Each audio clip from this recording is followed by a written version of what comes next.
As mothers, it is extremely difficult trying to look after the affairs of our home, sort childcare out, go to school for some people, go to work, have a business. It is very difficult trying to juggle all these things. And at some point, we all seek for external help. We all want someone to help us. I'm sure that you're watching me right now. If you live in the UK or abroad, I'm sure that you would appreciate any form of help or assistance that you can get, because it is extremely difficult trying to juggle all these things.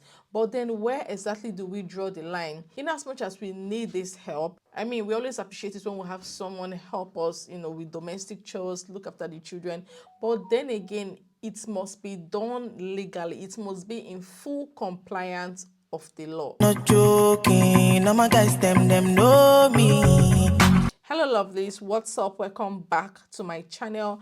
My name is Melissa, and if you're new, please like this video, subscribe, click the notification bell so that whenever I post, you will be the first to find out. Lydia Mugabe is a Ugandan, and she works as a jury with the United Nations and also a diplomat. I was studying for a doctorate in law at the University of Oxford. So it is very clear that Lydia Mugabe is not a small woman at all. You would assume that someone like her that has attained this caliber in the society would know better, would know a whole lot about modern slavery, would know a lot about the law. I mean, this is someone who is a United Nations judge and studying for a doctorate in law at the University of Oxford. University of Oxford is one of the greatest and highly respected institutions, not just in the UK, but worldwide. So how can someone of this caliber not know anything about modern slavery? It is really tricky. I don't understand it. Now, what's the story? Lydia Mugabe, she arranged with someone who works with the British Commission in Uganda to secure a visa for a woman in disguise that she's going to work for her in her office as a diplomat. And this woman was given a visa. Now, coming to the UK, she realized that everything that was promised her were false. She started doing all of the house chores, cleaning, maintaining the house, and guess what? Without pay. That is pure modern slavery. If at all you want someone to, help you with chores, the reasonable thing to do is pay her minimum wage, agree on a sum with her, instead of allowing this person to work for you unpaid. And at the same time, she also had her documents taken from her. So Lydia took the passport and visa documents of this lady from her. Now, this just reminds me of, something that happened in 2021, 2022. I remember a secondary school friend, she might be watching this video. She reached out to me about something similar. She did a course that involves looking after children with special needs in Lagos. Now, whilst the program was going on, one of the tutors linked her up with this lady in the UK who needed someone to look after our autistic twins. And when it comes to autism, it's a spectrum. It can go from as little as low to mild to severe. Now these twins, their autism was severe. They were what we tag the low functioning autistic children, on the spectrum. And they arranged everything for this lady. She moved to the UK. I can't remember the exact visa she was given. It's been a while. But yeah, she was living in London. And guess what? She had her phone seized. She had her passport taken from her. She had all of her documents taken from her. Full-grown adult. She was my classmate. She was always eating in the kitchen, eating leftovers. She was starved. She was deprived. And guess what? She was not allowed to leave the house.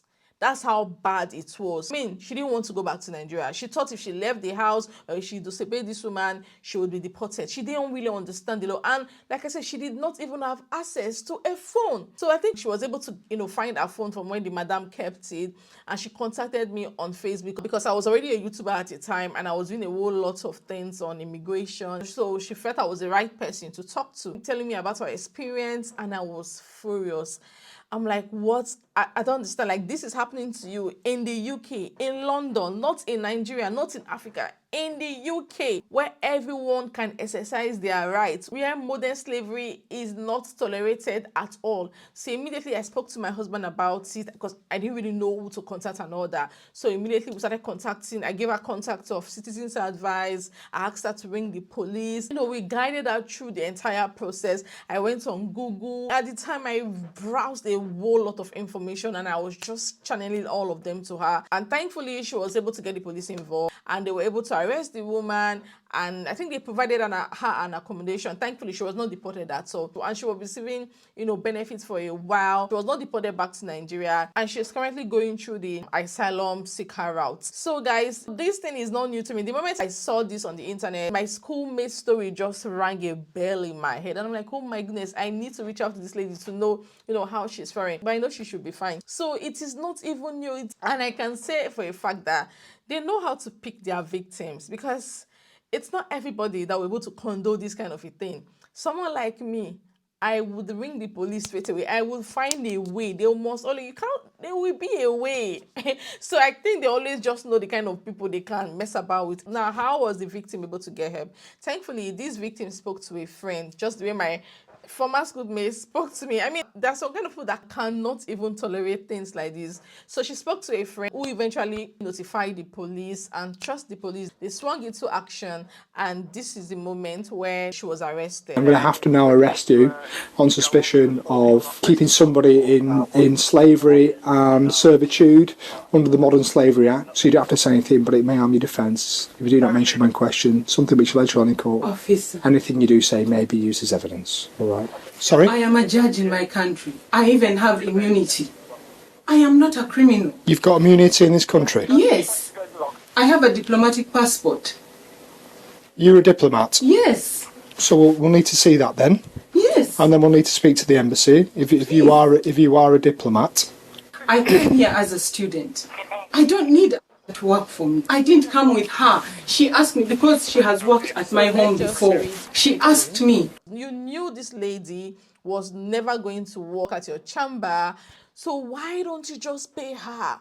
I mean, you're a big woman. This is just a case of greed. What stopped Lydia Mugambe from paying this lady? Absolutely nothing. And this is exactly what we face every single day lately. As I'm talking to you, a lot of Nigerians are trapped with their abusive employers who is practicing modern slavery in 2025. But they are just there, counting down to getting their ILRO. They are not willing or ready to report anybody. They are stuck with their employer, which is so heartbreaking. There are a lot of people that come to my inbox to message me about things like this. When you tell them what to do, just say, I beg, Melissa, you will not understand. Like, I can understand. I understand you. But you can't continue like this. A lot of people, they can't even ring in sick. It's that bad. On their off days, on their annual leave, they can get called by their employer to come straight away to work. You can imagine how difficult that is, how dehumanizing that is. In case you're unsure if what you're currently going through is modern slavery or not, let me define it for you. Modern slavery refers to a situation where someone is forced, coerced, or deceived into performing services or labor under threat, control, or exploitation. Example, of course, human trafficking, which we all know. That I think that's the most common, which of course is the movement of people, mainly for forced labor or sexual exploitation. I think that's the most common. Number two, forced labor, where you're being forced to work. You're being forced to work more than your working hours. The legal working hours in the UK is at 7.5 a week, I believe. And even if you want to work 45 hours or 50 hours, you have to sign it while signing your contract. It's always stated there whether you will be happy, to go out of the working regulations. You have to, be willing to that. You cannot be forced to work more than the required number of hours you want to work. You cannot be coerced into doing that. Another form of modern slavery is when you work 40 hours a week for your employer and your employer chooses to pay you for 10 hours. That is not acceptable. Or you work 30 hours, you work 30 hours, you sign in and that's what's on your contract or whatever, and your employer comes around and tells you, no, that's not what you work. What you actually work is 5 hours a week. That's modern slavery. That's exploitation. And of course, we have domestic servitude, which is what this woman did. So modern slavery is a thing. It is real. So you just have to be able to notice it. Just open your eyes wide and clear. Am I being slaved? Am I being enslaved on this job? Am I being enslaved in this house? You need to be very aware. You need to be very conscious, and don't be scared to report to the right authorities. Now, this is not just about this individual case. It's about a larger conversation about exploitation. We must talk about it. People must be aware when they are being exploited. Lydia Mugabe was charged with modern slavery, conspiracy to breach UK immigration law, which she should have been more aware of, which I believe she is very more aware of, but she just chose to go the other way around because she felt her victim would never be able to speak up. Forcing someone to work without pay and even attempting to intimidate a witness. You can imagine. This is a reminder that modern slavery does not always look like the way we imagine it. Sometimes it can even be hidden and under disguise of, actually helping the person. But in the real sense of it, it's modern slavery. I mean, what even makes this case more shocking is the position that Lydia Mugabe holds. You would assume that someone like her would know better. At this point, that assumption, we just need to throw it out of the window. Because sometimes these people, they do us. And in all of this, we can't forget the victim. I mean, do you know the trauma she's been through and the trauma she's going to live with for the rest of her life? At this point, she might even need therapy to be able to, live a sane life. Imagine knowing fully well that you've been exploited, because the trauma of this experience is unimaginable. I can't even begin to imagine it. Thankfully, she was able to escape. She was able to seek help. She was able to speak out. Thank God she was able to find her voice. This also reminds me of, I remember after shooting this video, I don't know, maybe if I remember, I'll put it on the screen. This man that bought a boy that was selling pure water thereabout on the streets to the UK to donate an organ for the daughter, Ekwedike or thereabouts.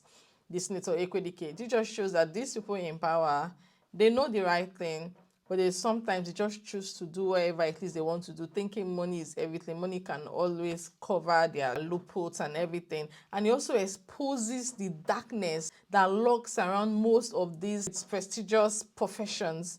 Sometimes these people, they actually do worse. So we all have to make sure that our eyes are wide open all the time. Do you think enough is being done to put an end to modern slavery in recent times? Share, of course, in the comment section. And of course, share your thoughts about this video in the comment section. I know most people, their biggest fear is, being taken back to their home country. Sometimes that's not always the case. Like I rightly pointed out, my old schoolmate, she's still in the UK seeking asylum. And this particular lady, the victim of Lydia Mugabe, I'm pretty much sure she's not going to be deported back to her country. She might also be able to seek asylum. So there's always help. Just speak out. And also, if you're living in the UK and you want to outsource these things, do like me. My mom is currently here right now in the UK. Bring someone like your mom, your auntie, to come help you, to come assist you, rather than bringing a random stranger to come to the UK and you end up enslaving the person. Even if you want to bring a total stranger, do it through the right channel. I know people are able to sponsor. You can be able to sponsor someone to come help you. I don't know how it's done, but I know there's a way out. As long as you can prove that you can pay the person a certain amount of money, and of course the amount must be minimum wage. I mean, that should be fine. Or probably just get a living nanny and pay them, per hour, or a live out nanny, or whatever it is, child minder. There are so many ways. Or just stay at home with your kids, jeje. It's better than putting yourself into trouble. So we must do things the right way, especially as Africans. We are used to boycotting things, not being patient to go through the right channel. We must learn. And the truth is that whether you all like it or not, you will learn the hard way. You will learn. But guys, let's all be guided. Thank you so much for watching this video, and I will see you all in my next one. Bye guys.